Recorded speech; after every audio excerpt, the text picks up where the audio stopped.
In this life, have you ever felt like you're walking through a field that's both beautiful and full of thorns? Sometimes it's the fragrance of flowers. Other times, it's sharp points that prick us to the core, drawing blood. Everyone wishes for a path with only warm sunshine and pure joy. But in reality, it always holds rocky stretches and unexpected storms. It's precisely in those difficult moments that we realize something precious. Endurance isn't a burden. It's a measure of how deep our blessings truly are. Those who can bear much, who can tolerate much, are often the ones favored by heaven and the Buddhas. For in patience, there lies an invisible treasure of blessings. Have you ever wondered why some people, after going through suffering, become gentle, compassionate, and endearing to everyone they meet? Perhaps it's endurance that polishes their hearts, making them soft like water, capable of flowing over all obstacles without breaking like a dry branch in the wind. The Buddha once taught that life is suffering. But suffering doesn't come to kill us. It comes to teach us a great lesson.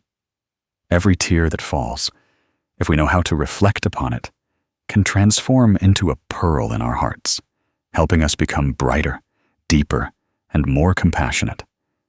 Those who endure more often find it easier to see the suffering of others. And this compassion opens the door to blessings. Have you ever sat silently and recalled the times you hit rock bottom? The loss of a loved one, a betrayal, a failure that felt impossible to recover from. At those times, we blamed fate, heaven, and earth, even ourselves. But then, as time passed, looking back, we realized that those very wounds had made us grow, taught us to love ourselves more, and to love others more. Perhaps back then, you might have secretly wondered why you had to suffer so much. But then, did you realize that after each time you got back up, your mind seemed more stable, clearer, and more peaceful? Blessings aren't just measured by wealth or fame, but by our endurance and patience in the face of adversity. Those who easily give up when facing difficulties, whose minds are often fragile, will find their blessings easily scattered. Conversely, those who are patient in overcoming challenges and maintain a mind free from resentment will gradually accumulate blessings. Like rainwater, gradually soaking into the earth, the longer it takes, the deeper it goes, and the roots of the tree in our hearts become stronger, its leaves greener, and its flowers bloom. There's a folk tale about a grain of rice falling into the mud. People thought it was lost, but it was in that dark, muddy soil that the grain endured, broke its husk, and then sprouted into a green seedling. Similarly, people truly shine only when they know how to endure and rise from the depths of darkness. If the grain of rice feared the mud and didn't endure, it would never sprout. If people only wish for a smooth path in life, their minds will never truly mature. Therefore, when we say that greater endurance leads to deeper blessings, it's not a mere comfort, but a truth. The more suffering one can bear without resentment, the more blessings accumulate. This is because heaven and earth never overlook a single tear shed with patience and a good heart. Perhaps today you are enduring a great trial. But ask yourself, isn't it precisely in that endurance that you are sowing seeds for a peaceful season in the future? So, what have we endured in life? And after each endurance, has our mind become stronger, more compassionate, and more peaceful? Perhaps the answer lies in your own heart. And who knows, when you silently sigh in the face of suffering, you might be sowing another seed of blessing for tomorrow. My dear friend, have you ever sat silently, watching a cloud drift across the sky, and wondered what life is ultimately like? Some say life is a battlefield, where every day we must wield swords and shields to fight countless difficulties, weariness, and worries. Others say life is like a fleeting cloud, appearing and disappearing, fragile and quickly fading, dissolving as soon as you grasp it, with nothing to hold on to. But what if we view life as a journey? A journey with high peaks, with rains, but also with warm sunshine and vibrant seasons of flowers, so we can walk, observe, learn, and grow. Buddhism often refers to the term impermanence, vô thuong. Impermanence is not meant to make us pessimistic, but to remind us that no suffering lasts forever, and no joy is immutable. When we understand impermanence, we realize that life is like a long road full of twists and turns. There are stretches of rain and stretches of sun, times of muddy sorrow, and times of brilliant, blooming flowers. If we view life as a battlefield, we will always be in a state of tension, constantly fighting, leading to exhaustion and weariness. If we view life as a fleeting cloud, we easily fall into a sense of nihilism, caring about nothing, living passively, indifferent to our own lives. But if we view life as a journey, we will know that every day holds something to learn. Every hardship is a challenge that helps us grow. And every sight along the way, whether a storm or moonlight, is part of life's landscape. There was a man named Min. His story will perhaps help us reflect more clearly. Min was born in a poor rural area and grew up to work as a factory worker in the city. In the early days, far from his family, carrying many dreams of changing his life, he entered the bustling urban life. But instead of viewing it as a journey to grow, Min saw it as a battlefield. Every morning, going to work, he thought he was about to enter a fight. Colleagues were opponents, time was an enemy, and every penny earned was spoils of war. That perspective made him constantly tense, burdened, and even petty towards those around him. He often got angry, often measured gains and losses, because in his heart he was always afraid of losing, afraid of being deprived. During those years, he lived without joy. Even holding his salary in his hand, he still felt empty. Because in his heart, there was always a feeling of being at a disadvantage, of being trampled by life. Life became heavy, like an endless battlefield. But then one day, he returned to his village to visit his elderly parents. Seeing the dilapidated thatched roof, seeing his mother's hunched back under the sun, seeing his father sitting by the pond, leisurely casting a net, Min suddenly found everything strangely simple. His father was not wealthy, not glorious, yet his eyes were bright and clear, his smile peaceful. When he asked his father, "How can you live so peacefully in this difficult life?" his father just smiled and said, "Life is a journey, my son. When it's sunny, we bask. When it rains, we take shelter. What's important is whether our mind is light enough to keep going." That saying was like a ray of light that pierced Min's heart. He realized that all this time he had been carrying a heavy armor on his shoulders, turning life into a fierce battlefield, while in reality, it was just a journey. if we know how to view life as a journey. We will see that both joy and sorrow are part of the landscape. Both are companions, not enemies. From then on, Min gradually changed his way of life. He no longer saw colleagues as opponents, but as people sharing a common path. He no longer meticulously calculated every little thing, but learned to smile, learned to share. The weariness remained. The difficulties hadn't ended, but in his heart, the tension and invisible battles had diminished.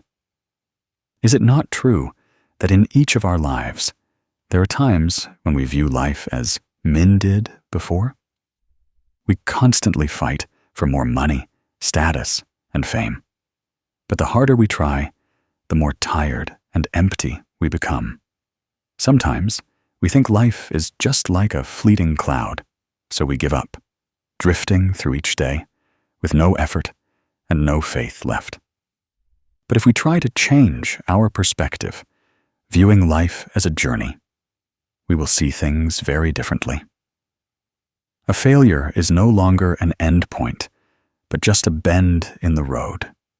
A pain is no longer a deep sorrow, but just a rain shower on the journey.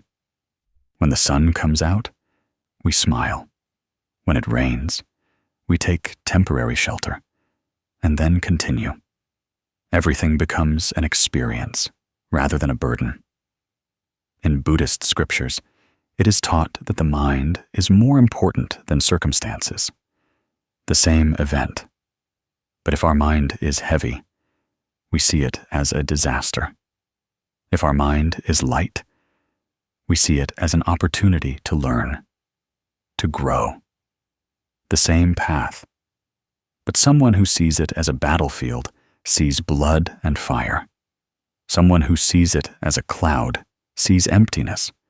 But someone who sees it as a journey sees meaning in every step.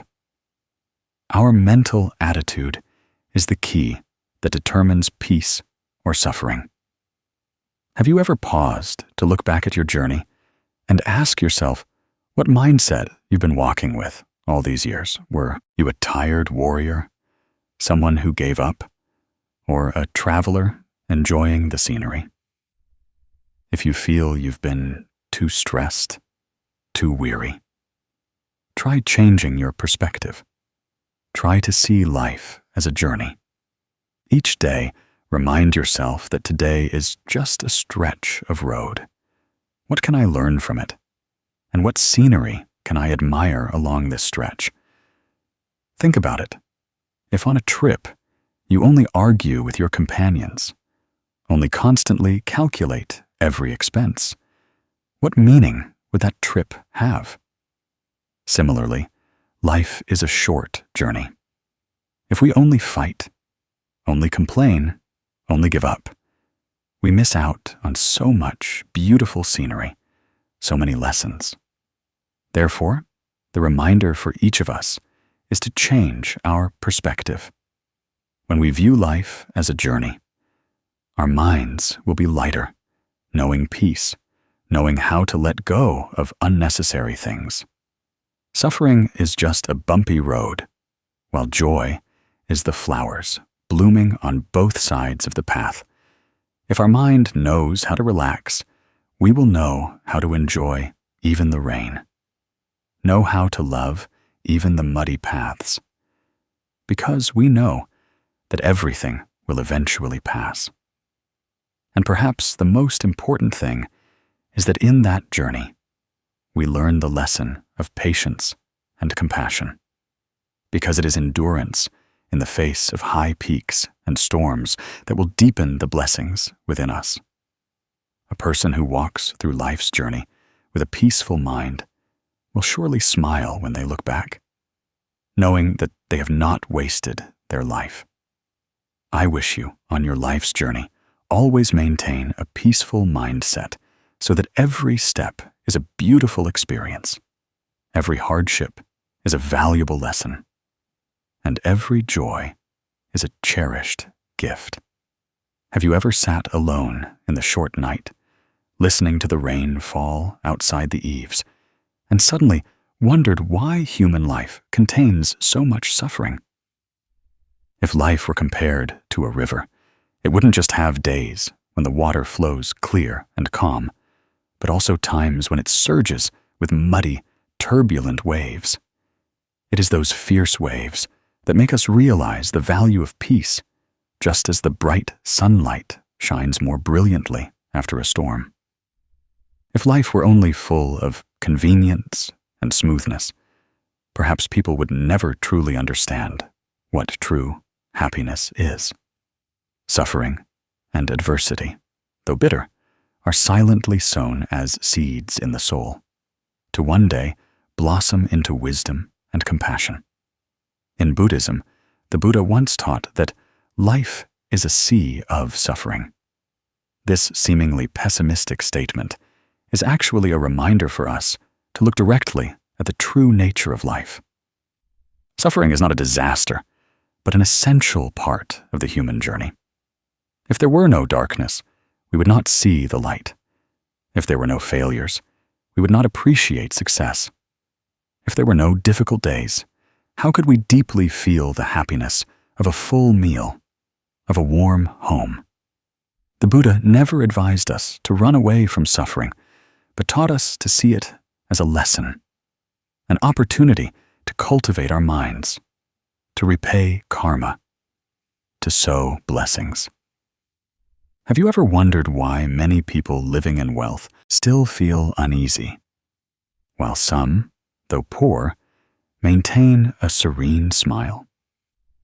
Is it not that happiness lies not in material possessions, but in how we face adversity? In the Four Noble Truths, the Buddha clearly stated that the cause of suffering is attachment, due to our desire for everything to go our way, while life is inherently impermanent. When a flower petal falls, we lament, we grieve. But in reality, its falling is simply a natural law. If we learn to see life with the eye of impermanence, we will realize that suffering is no longer a burden, but becomes a lesson for growth. I remember the story of Mrs. Huang, a woman from a poor rural area. She once had a peaceful family. Her husband was a bricklayer, and she ran a small business at the market. However, a tragedy occurred. Her family fell into debt. All their accumulated assets vanished in an instant. Her husband fell ill from the pressure, and she had to shoulder everything alone.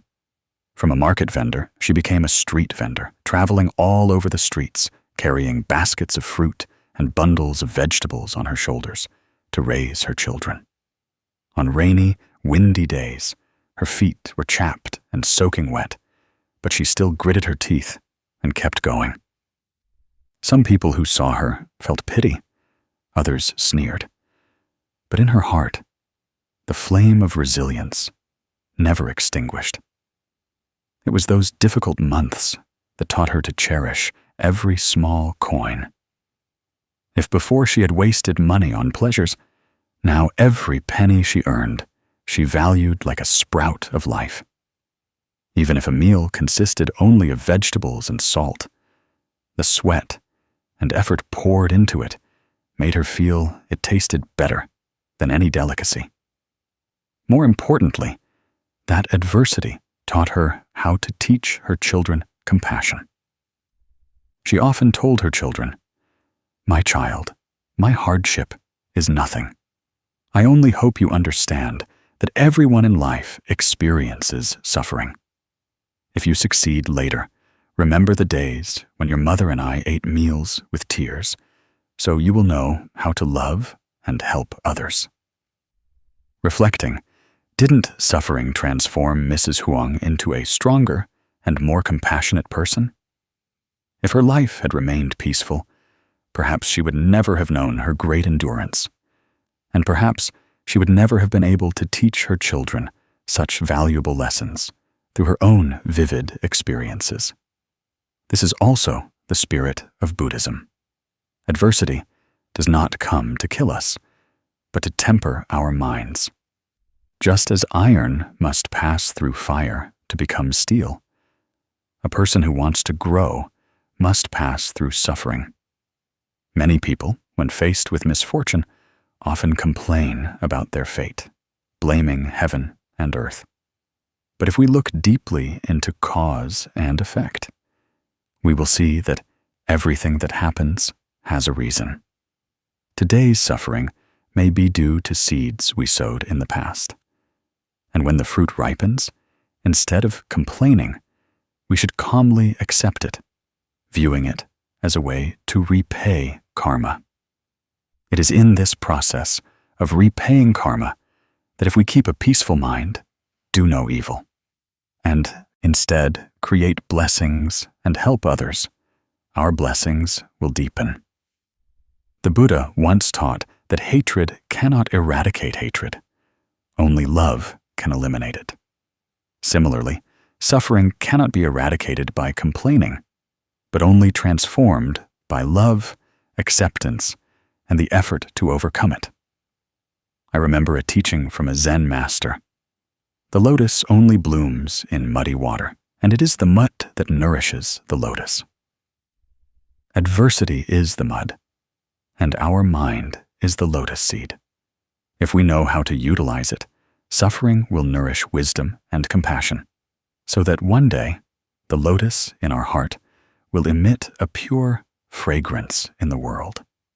People who have experienced much suffering often have deep eyes and a gentle smile, for they understand that happiness lies not in material abundance, but in the peace that comes from accepting all ups and downs.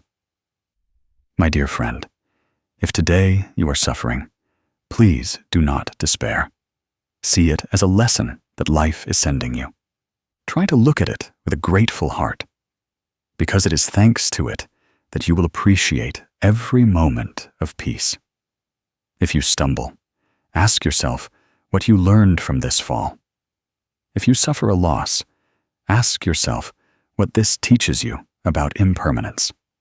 When you look at life with a contemplative eye, you will see that suffering is no longer a burden, but becomes a priceless teacher. Suffering is not an end point. It is just a comma in the epic song of human life. It opens a new chapter, just as after a rain, the sky clears. After a cold winter, spring returns, and happiness becomes sweeter when we have tasted enough bitterness, and our hearts become more resilient after having weathered the storm. So, do not fear suffering, and do not run away from adversity. Embrace it with a peaceful mind, like welcoming a strange guest, because that very guest will give you an invaluable gift, growth, compassion, and deep blessings. Remember that every tear shed today will be the rain that nourishes the lotus of your soul tomorrow. And when that lotus blooms, you will smile peacefully, knowing that suffering is just an essential part of the journey to happiness. I want to send you a very simple message. Suffering does not come to crush you, but to help you grow. Adversity is not a burden, but a bridge that leads you to the shore of peace. If today you are still struggling, believe that deep within your heart, you already have enough strength to overcome it. And once you overcome it, you will see that the greater your endurance, the deeper your blessings. Have you ever sat gazing at a vast rice field, seeing rice stalks growing on the same plot? Yet some grains are plump, some are shriveled. Some plants are thriving, some are withered. The same soil, the same sunshine and rainwater, yet the results are not the same. People are also like this, born into the same human existence, yet some live in comfort, while others endure much hardship. Some start wealthy, others are poor from childhood. Why such a difference? Is it random? Or is it arranged by an invisible hand? Or as the Buddha once taught, is it all governed by karmic force. In Buddhist teachings, karma, ngip, refers to the actions we create through body, speech, and mind. A thought arising in the mind, a word spoken, or an action performed all become seeds sown in the field of cause and effect. There are wholesome seeds and unwholesome seeds. Whichever seed is sown, sooner or later, the corresponding fruit will be reaped. The Dhammapada teaches, if a person speaks or acts with an impure mind, suffering follows them as the wheel follows the ox's hoof. If a person speaks or acts with a pure mind, happiness follows them as a shadow that never leaves. Karmic force is that silent current, connecting what we have done in the past with our present circumstances and guiding our future. Karmic force causes one person to be born into wealth and another into poverty. Some are healthy, others are constantly ill. Some are intelligent and bright, others are slow and struggle. But Buddhist teachings do not stop at explaining that we suffer because of bad karma, or are happy because of good karma. More importantly, the Buddha shows us the path to transformation. He taught that circumstances change as the mind changes. Kanj tui tum chuyan. Even if karma places us in a difficult situation, if we maintain a clear mind and strive, we can still overcome it and create a new life. Conversely, if we give up and resign ourselves to fate, even if born into good circumstances, life can gradually lead to suffering. This reminds us of the story of Nam and Tuan, two friends who grew up together in a poor village. Both were born into modest families. They sat in the same classroom, shared old books, sometimes even a single pencil, sharpened repeatedly for both to use. But then their lives diverged in two different directions because of the attitudes and efforts they chose. Nam was a diligent and hard-working boy. After school, Nam often helped his parents in the fields and with buffalo herding. But in the evening, he still persevered in studying under the flickering oil lamp. Some days, he was tired, his eyes heavy. But Nam kept telling himself that just a little more effort would make tomorrow different from today. In Nam's mind, poverty was not a chain that bound him, but a motivation to rise. He believed that even with a low starting point, if he worked tirelessly, he could still change his destiny. And his diligence eventually led Nam to university. Although he had to work part-time while studying, life was not easy. But Nam graduated with an engineering degree in hand, starting his career on his own 2 feet. Conversely, Tuan chose to give up. As a student, Tuan also had dreams, but he often abandoned them midway. When faced with difficulties, instead of being patient, Tuan sought to avoid them. When he grew up, he had no interest in studying and was lured by friends into useless pastimes. He believed that since his life was already poor, no amount of effort would lead anywhere. This thought was like an invisible rope tying Tuan's feet. Then, gradually, he fell into gambling. Debts piled up, and his life plunged into hardship. While Nam was striving to build his future, Tuan was destroying his own life with his indulgence. If viewed from the perspective of karmic force, we could say that both Nam and Tuan were born from similar karmic conditions, thus growing up in poor circumstances. But the different outcomes were due to their attitudes towards life. Nam chose effort and kept a clear mind, so poverty became a motivation. Tuan chose to give up and drifted with temptations, so poverty became a deep pit. Therefore, karmic force is not an inescapable chain. It is like a flowing river. Wherever our mind directs the current will take us there.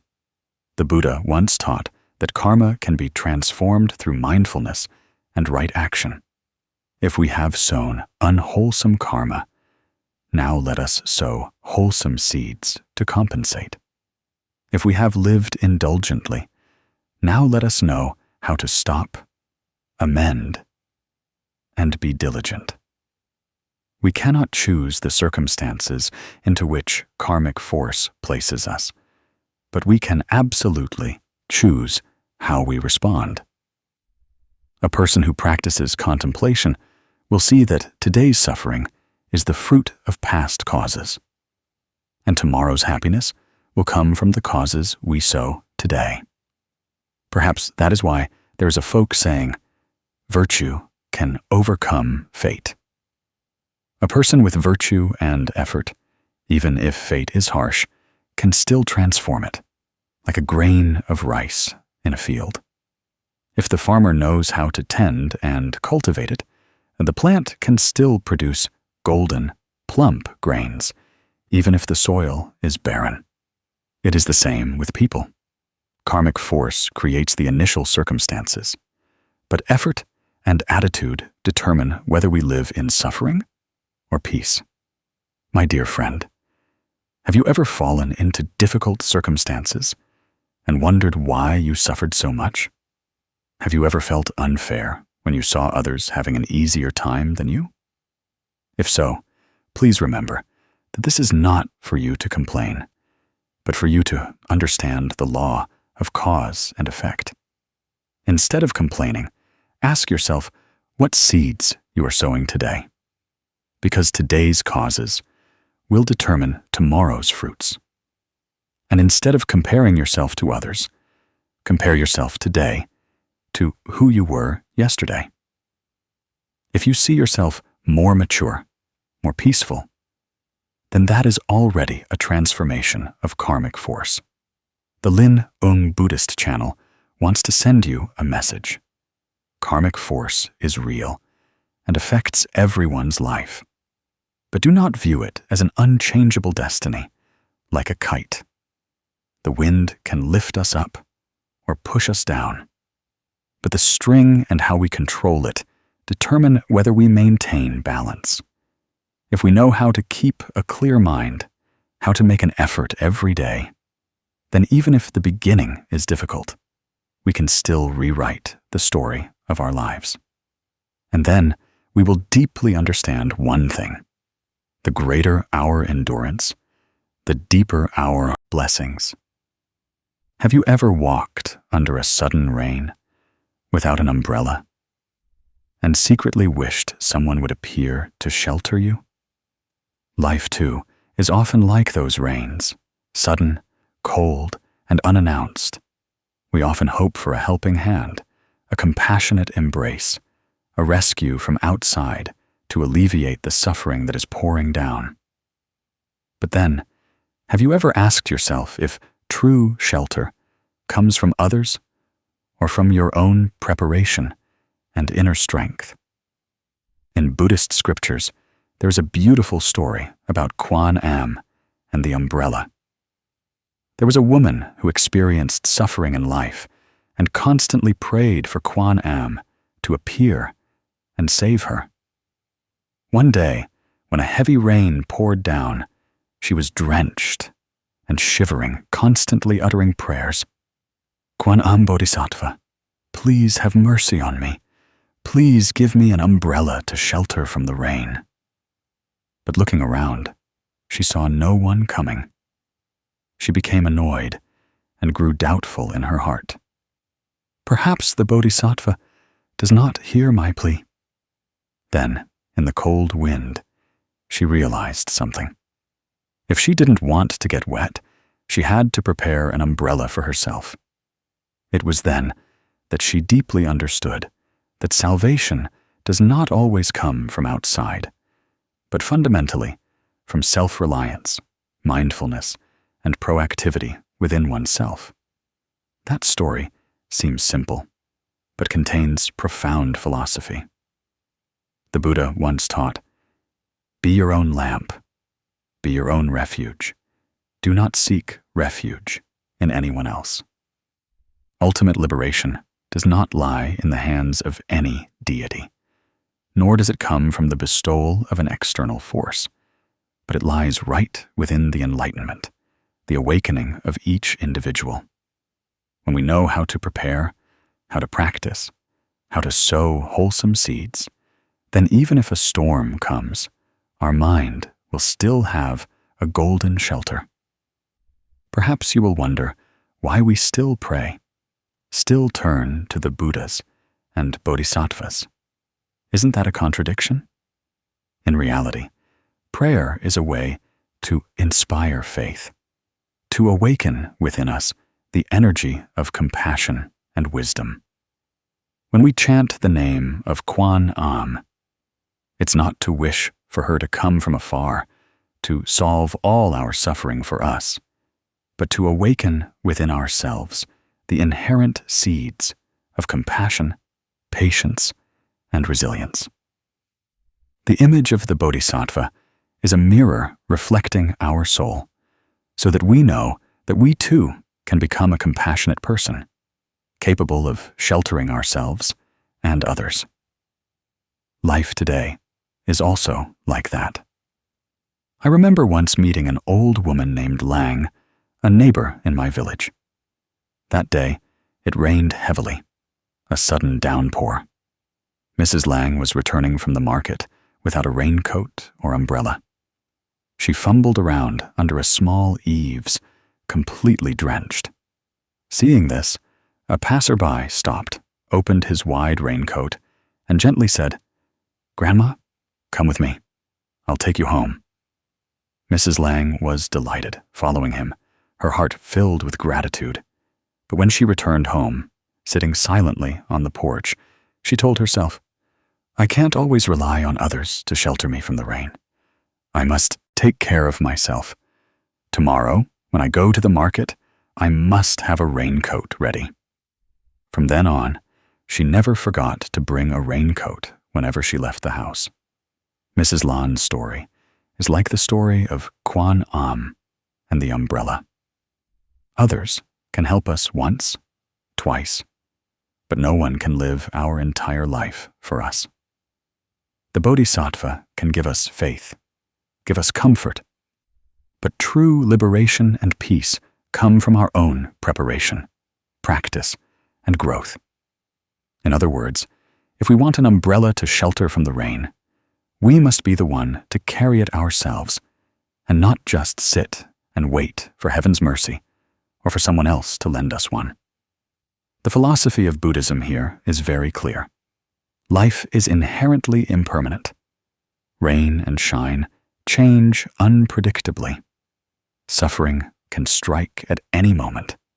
If we do not train, do not practice, do not prepare our mind, then when storms come, we will be swept away like a leaf.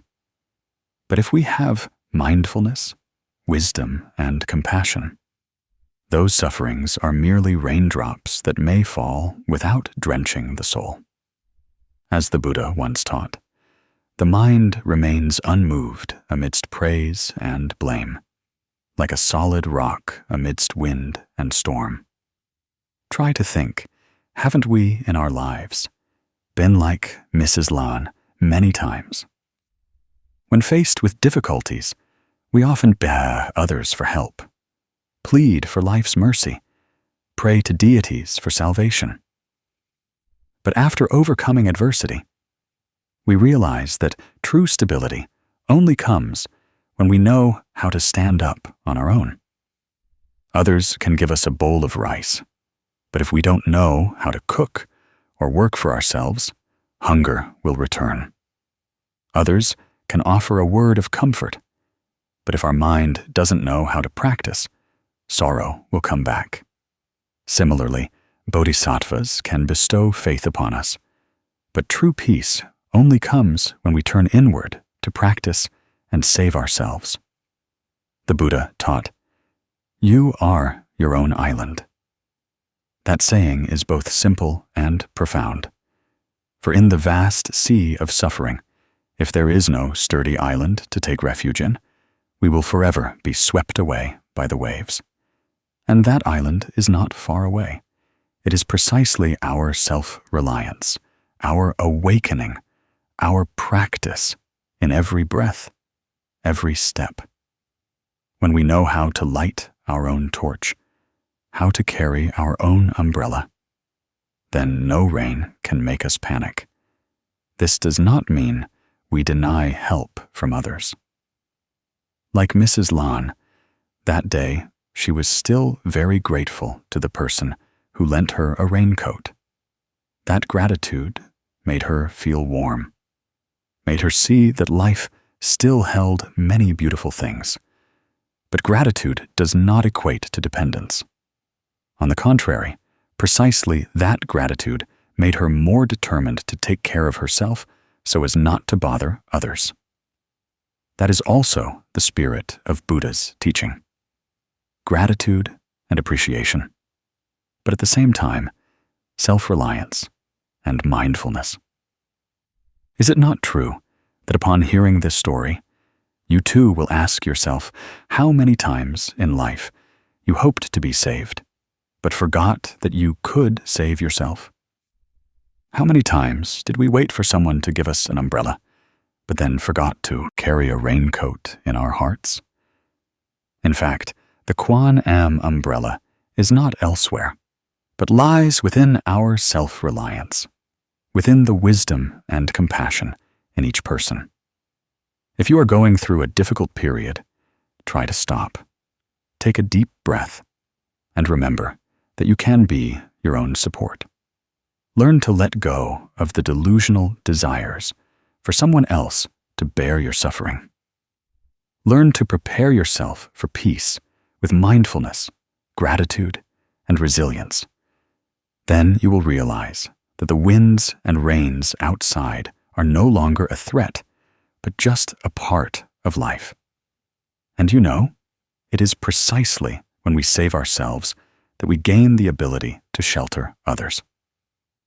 For a person shivering in the rain cannot share their raincoat with anyone, but a person who has a sturdy umbrella can extend their hand to shelter someone next to them. That is the Bodhisattva spirit, the path of compassion in Buddhism. Self-enlightenment first, then enlightening others. Therefore, when you recall the story of Kuan Am and the umbrella, engrave one thing in your heart. If you want to be saved, save yourself. True salvation does not come from outside, but from awakening and practice within our own mind. And when our mind is strong enough, pure enough, firm enough, then even if the wind and rain beat down, we will still walk peacefully, still able to smile amidst the storm. My dear friend, have you ever sat quietly on a peaceful afternoon, watching a leaf fall gently from a branch, and wondered if human life is also like that leaf? Only when it knows how to let go can it fall to the earth lightly, unburdened. In truth, human life is also like that. If we know how to let go of greed, know how to stop at the right time, know how to appreciate what we have, then a simple yet stable happiness will naturally arise in our hearts. That is the profound truth that the Buddha once taught. Tri tuk tien tuk, dai tuk ha toi tuk. Meaning, to know enough is to have enough. If you wait for enough, when will it ever be enough? In life, people often tirelessly chase after distant things. They think that with a little more money, a little more fame, a few more compliments, happiness will knock at their door. But the further they go, the more exhausted their hearts become, because there is never such a thing as enough if we don't know how to stop ourselves. Happiness is not in how much we have, but in how much we feel and appreciate from the small things in life. One who knows contentment finds a simple meal of vegetables delicious and an old set of clothes warm. One who does not know contentment, even with lavish food and silk garments, still feels something is missing, still unsatisfied. The Exalted One once taught his disciples, one who does not know contentment, no matter how wealthy, will suffer. One who knows contentment, no matter how poor, will be peaceful. Reflecting on this, it rings true. The suffering of human life is not due to material deprivation, but to deprivation in the mind. Due to insatiable greed. The more the mind yearns, the more it wants, the more blessings dwindle. Conversely, a mind that knows contentment naturally gives rise to blessings and peace. There is a simple story about Mr. Bay, a farmer in a rural village. He only had a small plot of land, not much compared to his wealthy neighbors.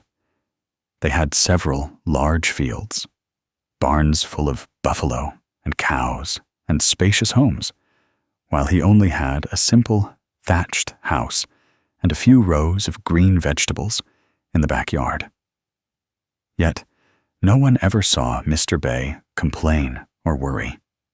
Whenever anyone met him, they would see a gentle smile always on his sun-tanned face. People asked him, "Why don't you expand your land? Aren't you afraid your children will lack things later?" He just smiled and replied, "Eating rice with vegetables is enough. Having filial children is enough. Other people are richer than me, but they also have their own troubles. As for me, I go to the fields in the morning, return home in the evening, my wife and children gathered around. That is happiness." Meanwhile, the wealthy neighbors were never at peace. They constantly worried about harvests, feared losses, feared others competing with them. They were busy calculating how to earn more profit, how to get more land and more cattle. They lived in a vortex of greed and unease.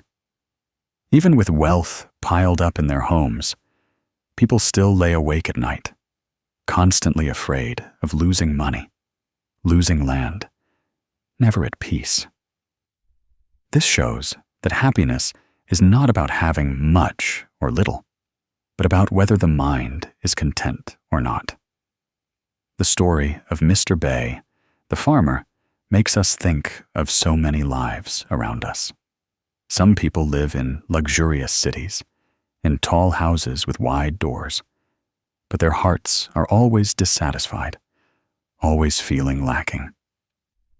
Others live in a poor village, worrying about today's meal for tomorrow, but still maintain their laughter, still find joy in every moment. Perhaps the gains and losses, the much and little in life, are ultimately just one's perspective. If we know contentment, we can find happiness anywhere, in any circumstance. In the scriptures, the Buddha compared human greed to a bottomless pot. No matter how much water is poured into it, it will never be full. Similarly, if we constantly chase endless desires, no matter how much we have, we will never find peace. Only those who know how to stop can drink the refreshing water of serenity. Just like a long journey, if we don't know how to rest, how to stop and admire the scenery, the whole trip will be nothing but exhaustion, without any meaning. Have you ever asked yourself how many times you truly felt happy? Perhaps we were happy many times, but because we constantly looked outside ourselves, constantly compared ourselves to others, we didn't recognize it. The food our parents cooked, the laughter of children, a hot cup of tea on a chilly morning, a refreshing rain shower, cooling the fields. All these small things, if we know how to appreciate them, are happiness. But often, we let them pass by without ever acknowledging them. Only when they are lost do we regret that happiness was right before our eyes. Life is short. No one knows what tomorrow will bring. So why? Why must we forever chase after distant things, losing the simple happiness right in the present moment? Knowing contentment is the shortest path to peace. A person who knows contentment always maintains a calm mind, not swept away by the storms of life. A person who knows contentment is like someone standing firm in a flowing current. No matter how strong the current, they maintain their balance. In a lifetime, blessings are not found in how much wealth one possesses, but in how much love and how much peace one has in their heart. When we know contentment, we no longer crave, no longer calculate and scheme. With a peaceful mind, blessings arise. And it is precisely that blessing that protects us, nourishes us, not external wealth. So, my friend, if today you don't have much in hand, don't be sad. Try to look around. Perhaps you have precious things that others could never buy in a lifetime. Your parents are still alive. Your children are healthy. Your family meals are warm. These things cannot be bought with money. Smile and tell yourself, this is enough. When the mind knows contentment, every step is light. Every hasta is joyful. A person who knows contentment does not need to search for happiness elsewhere. For happiness is present in every breath, in every moment of life, like flowers blooming in the morning sun. They don't need to compare themselves to other flowers, yet still radiate a beautiful fragrance. Therefore, the profound lesson from Mr. Bay's story, as well as the Buddha's teachings, is to be happy in simple things. Don't wait until you have everything to be happy, because you might not even be able to enjoy it then. Happiness doesn't wait for tomorrow. Happiness is right here today, in what you already have. And when we know contentment, that is also when we are sowing more blessings for our lives. These blessings not only nourish ourselves, but also spread to our children and grandchildren in the future. A person who knows contentment brings peace to their whole family. A person who knows contentment finds life tranquil, light, and unburdened. So, my friend, if there's one thing to engrave in your heart, remember this. The one who knows contentment is the richest person in the world. For only when we know contentment are we truly free, truly living in peaceful happiness. Have you ever noticed that in this life, sometimes just a smile can soothe a storm in someone's heart? In gloomy days, when the burdens of earning a living make us weary and exhausted, a sudden smile can be like sunlight piercing through the fog, warming the heart and igniting hope.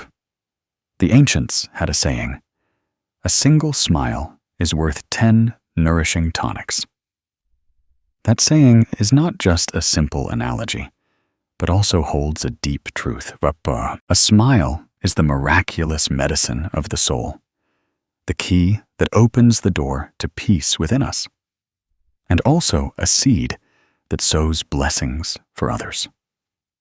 Have you ever wondered why the Buddha, despite going through so much hardship and so many trials, always exuded a serene smile on his face? Perhaps that is precisely the manifestation of liberation, of a soul no longer burdened by afflictions and suffering. The Buddha's smile is not the smile of worldly pleasure, but the smile of wisdom and compassion. The smile arises from understanding the impermanent nature of all phenomena. When we realize that all things arise and pass away, that all suffering is only temporary, we can suddenly smile even in the adversities of life. In the Satipatthana Sutta, the Buddha taught us to practice mindfulness in every breath, every smile. Each time we smile, it is not just an expression of joy, but also a way to bring body and mind back to the present, releasing the tensions that weigh us down. Try it once. When you are angry, instead of uttering harsh words, take a deep breath and smile gently. You will notice that your anger dissipates much faster. A smile is like a cool stream flowing through a parched soul, causing the fruits of peace to bloom. I want to tell you the story of little Anne and her mother. Anne's mother, unfortunately, contracted a terminal illness. In her final days, her body was weary and exhausted, but she never let her child see a grim or pessimistic face. Every time Anne entered the room, her mother would smile gently, her eyes sparkling as if to say, "Don't worry, everything will be all right." It was that smile that nurtured Anne, and a strong belief that even if her mother passed away, she could still move forward with resilience and courage. Later, after her mother passed, little Anne recounted, "What I remember most was not her advice, but the gentle smile always present on my mother's lips. It was like an eternal flame illuminating my path as I grew up." That story makes us realize that a smile is not just an external expression, but also a precious spiritual gift we give to others. When we smile, we not only heal our own soul, but also plant a seed of peace in the hearts of others. A mother can use her smile to instill strength in her child. A teacher can use a smile to encourage a student. A friend can use a smile to soothe their friend's sorrow. And you too. In the darkest days of life, if you know how to smile, you are also giving yourself the strength to get back up. In Buddhism, a smile is also seen as a way of letting go. When we suffer, we often brace ourselves, struggle, cling. But if we practice smiling, we will feel lighter, as if a burden on our shoulders has suddenly lifted. Zen masters say, "A smile is a flower blooming on the lips, a bell awakening us in this impermanent life." This smile is not meant to hide pain, but to clearly understand that pain is also a part of life. That after the rain comes the sun. After suffering comes peace. Have you ever wondered why sometimes just a smile from someone can make our whole darring day suddenly lighter? Perhaps it's because a smile always contains the energy of compassion and peace.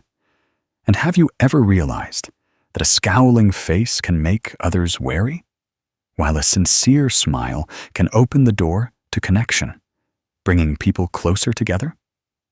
The ancients taught that one smile is worth 10 nourishing tonics. This is indeed true. Modern medicine also proves that when we smile, the body releases happy hormones that help reduce stress, boost immunity, and prolong life. But beyond physical benefits, a smile is also medicine for the soul. It heals invisible wounds, bridges distances, and transforms heavy moments into gentle ones.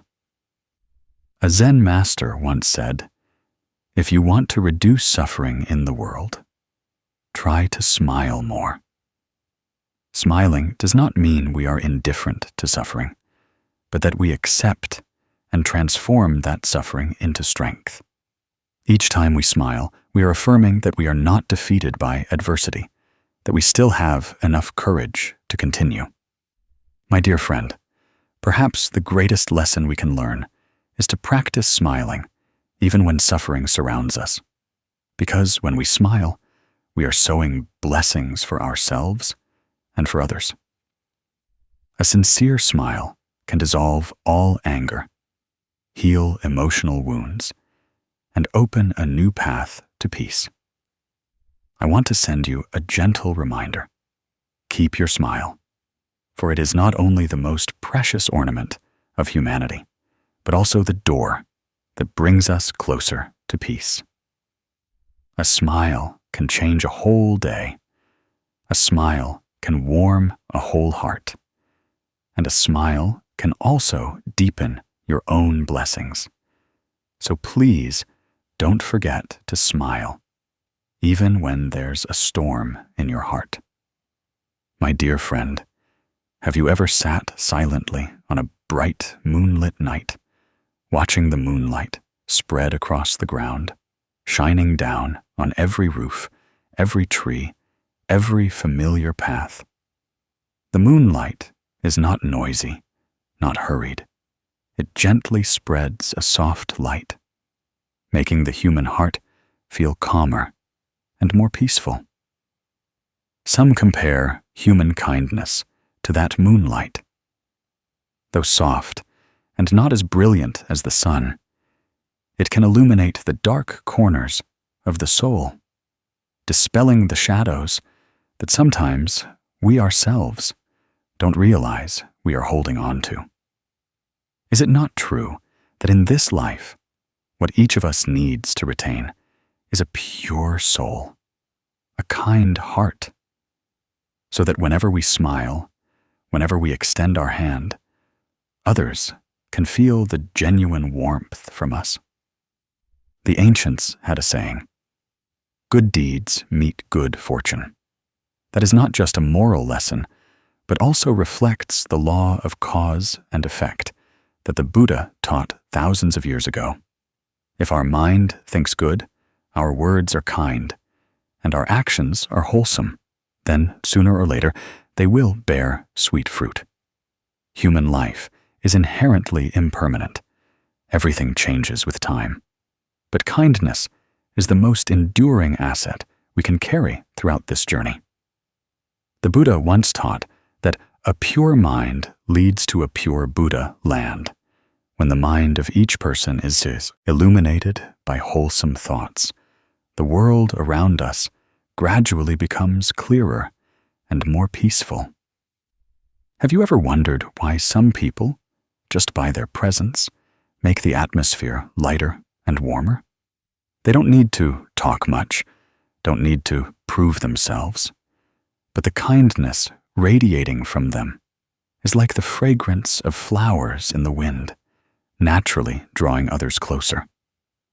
Conversely, there are also people who, though successful and wealthy, are full of calculations, making others feel heavy when facing them. So, what makes this difference so apparent? Is it not because deep within their souls, some people preserve the moonlight of kindness, while others allow greed and selfishness to obscure it? In this life, every day we live, we stand before choices. Choose to keep a coin found on the street, or choose to pick it up and find its owner to return it. Choose to say a harsh word to vent anger, or choose to be patient and smile it off. Choose to lie for immediate gain, or choose to be honest to maintain long-term trust. These choices may seem small at first, but in reality, they are the bricks that build the house of blessings for each person's life. And the more wholesome choices made, the sturdier and brighter that house becomes. I want to tell you a simple yet profound story. There was a man named Dung. One day, on his way home from work, he found a wallet containing a lot of money and important documents. At that moment, the thought briefly crossed his mind that if he kept the money, he could cover many expenses he was lacking. But immediately, his conscience spoke up. He remembered his parents' teachings from childhood, that money not earned by oneself would never bring peace, even if kept. So, he decided to find the owner and return it. The owner of the wallet was a rather wealthy man. Upon receiving his possessions back, he was so moved he cried, thanking Dung profusely. Later, this very person introduced Dung to a stable job, much better than his previous one. That story might make us sourire and nod, because it is simple, yet true. But do you realize that behind Dung's choice was not just the act of returning property, but an entire light of kindness illuminating his future path? If that day he had greedily kept it, he might have had a little temporary money, but at the same time, he would have lost a precious opportunity, and more importantly, the peace in his soul. The Buddha taught that whatever seed you sow, that is what you will reap. Kindness is the wholesome seed that each of us sows in this life. It doesn't sprout immediately, but will quietly grow in unexpected moments, returning to us deserved sweet fruits. And more importantly, kindness also helps us keep our soul pure and light. A kind person fears neither darkness nor loneliness, because in their heart there is always a guiding light. Have you ever experienced being taken advantage of by others for your kindness? When we help someone but are met with indifference or ingratitude? When we live sincerely but receive hurt in return? Perhaps in those moments you questioned, what's the point of living kindly? Yet try to think, does the moon ever stop shining, even if some don't bother to look up? Does a flower ever stop emitting its fragrance just because someone carelessly walks by? Kindness is not meant to earn a reward, but to allow us to preserve the pure essence of our own soul. Because once we lose that, no matter how much money or fame we have, our soul becomes tainted. In Buddhist scriptures, there is a passage that says, "The mind is like clear water. When the water is clear, the moonlight reflecting on it appears perfectly. When the water is muddy, the moonlight, though still bright, cannot be seen clearly." Kindness is like keeping our mind still and clear. Thanks to this, the light of wisdom and compassion can shine brightly. Those who maintain kindness find their lives naturally illuminated, without needing display or fanfare. A sincere smile, a gentle word, a small act of helping others, all can be considered kindness. Kindness is not necessarily a grand gesture, but is present in every small detail of life. It's when we don't litter to keep the environment clean and green for others.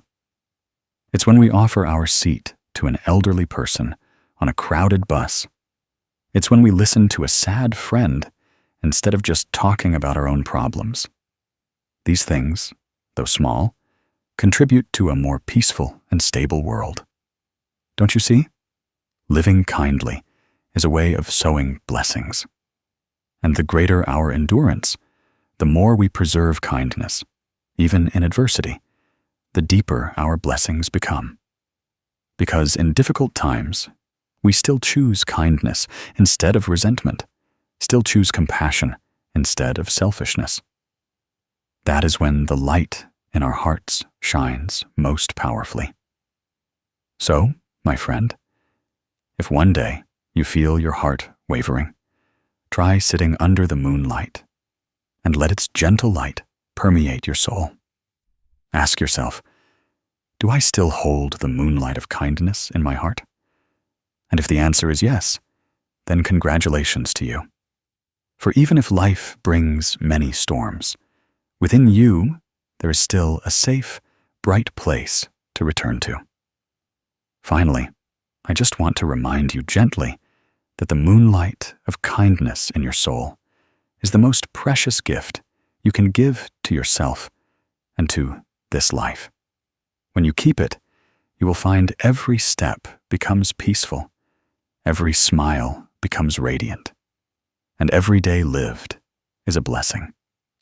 Have you ever sat watching a yellow leaf slowly fall on an autumn afternoon, feeling a slight apprehension in your heart? The leaf, once vibrant green, must eventually leave its branch and return to the earth.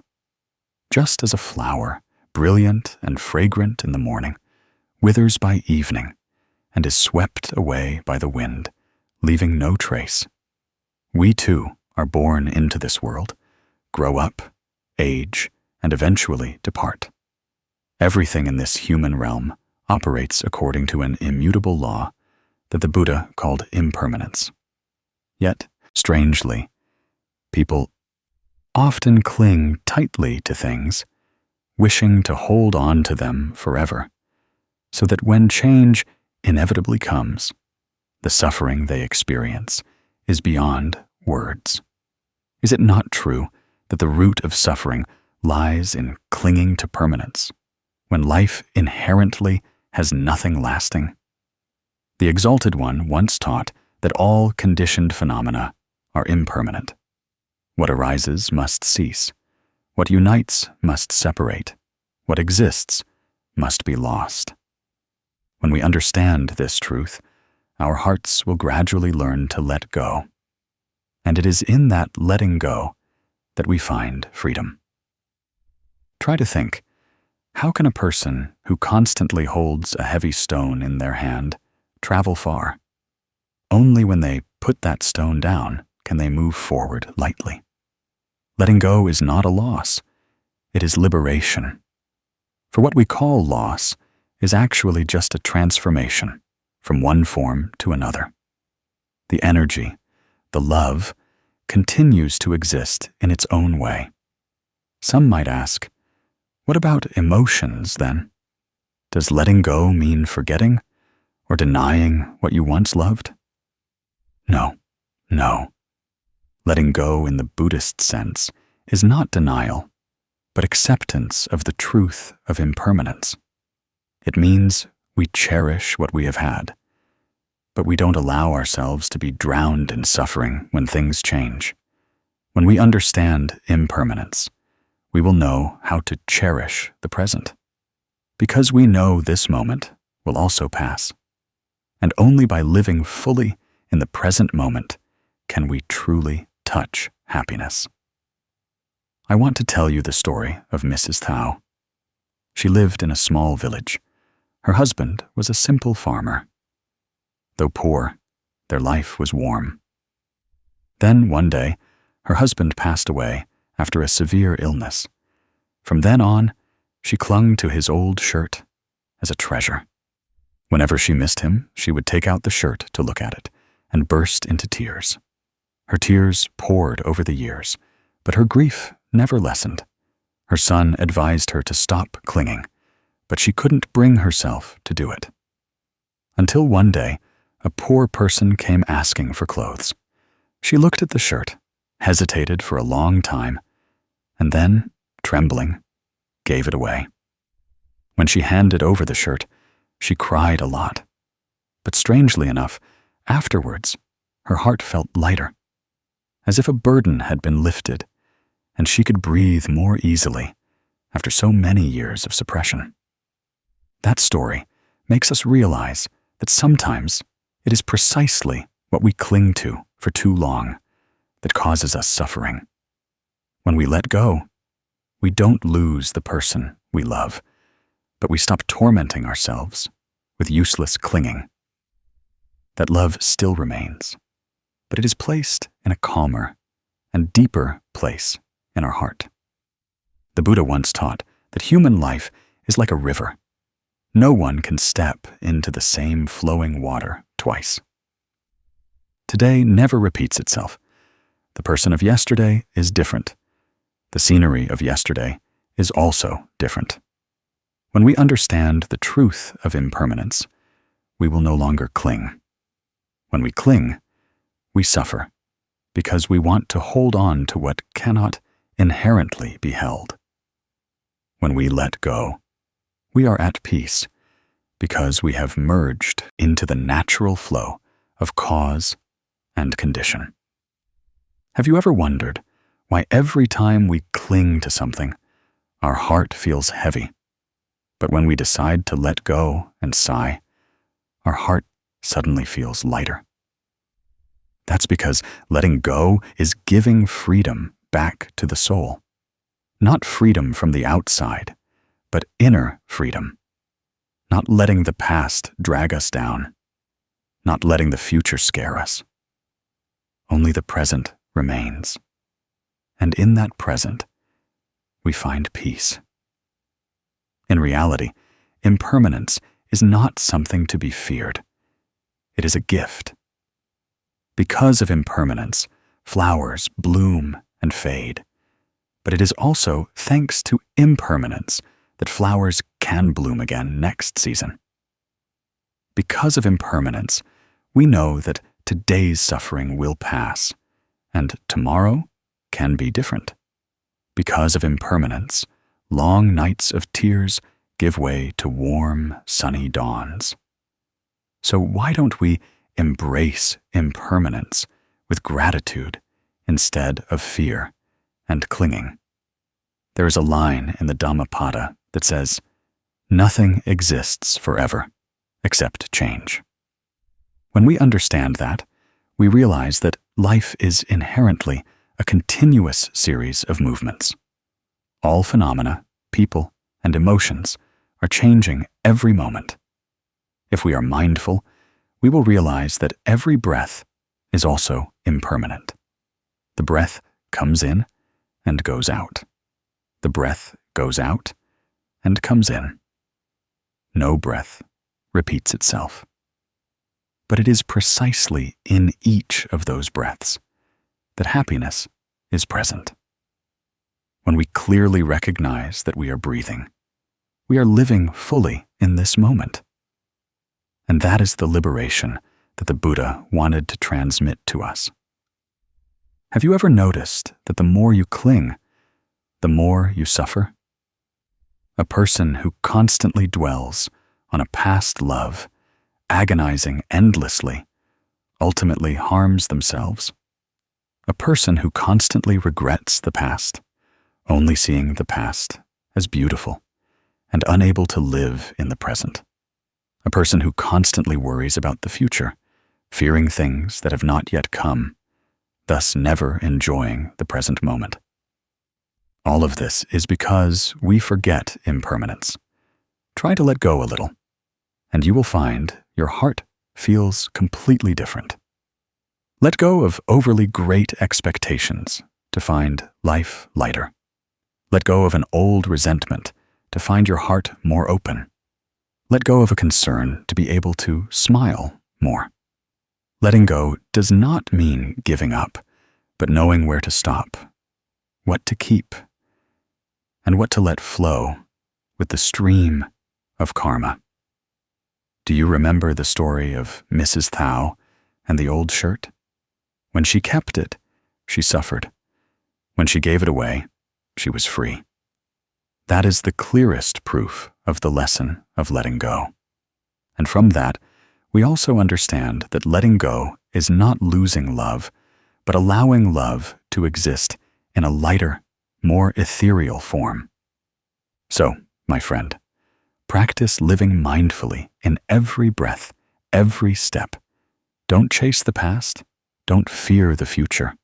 Smile at the present, because the present is where true happiness resides. When you understand impermanence, you will know how to cherish every moment. And when you know how to let go, you will find freedom in your soul. I just want to tell you a very gentle sentence. Impermanence does not rob us of our happiness. It gives us the opportunity to live more fully, love more deeply, and learn to let go to be more free. My dear friend, if we compare this life to a long voyage across the ocean, then endurance is the sturdy ship that helps us overcome all storms. There are unexpected squalls that suddenly hit. There are days when the sea is calm, and there are times when we feel lost in the vastness without a shore. But as long as we keep a firm hand on the helm and wait patiently, the ship will gradually bring us to a safe harbor. Endurance is just like that. It is not weakness or passive resignation, but hidden strength. It is the key that unlocks the treasure trove of blessings in every human soul. Have you ever wondered why, when faced with the same event, some people blame fate and suffer endlessly, while others calmly view it as a challenge to cultivate their minds and accumulate virtues? Is it not that the difference lies not in the circumstances, but precisely in their endurance? The Buddha once taught that all suffering in the world has a cause and can be transformed. When we learn to endure and be patient, we not only overcome suffering, but also sow seeds of wisdom and compassion in our hearts. In the Dhammapada, the Exalted One once taught, to conquer oneself is a greater victory than to conquer 1,000 times 1,000 men in battle. To conquer oneself is the most glorious achievement. Endurance is how we conquer ourselves, conquer greed, anger, and delusion that rage like fierce waves in our hearts. Those who know how to endure are not weak. It's because they possess a greater strength.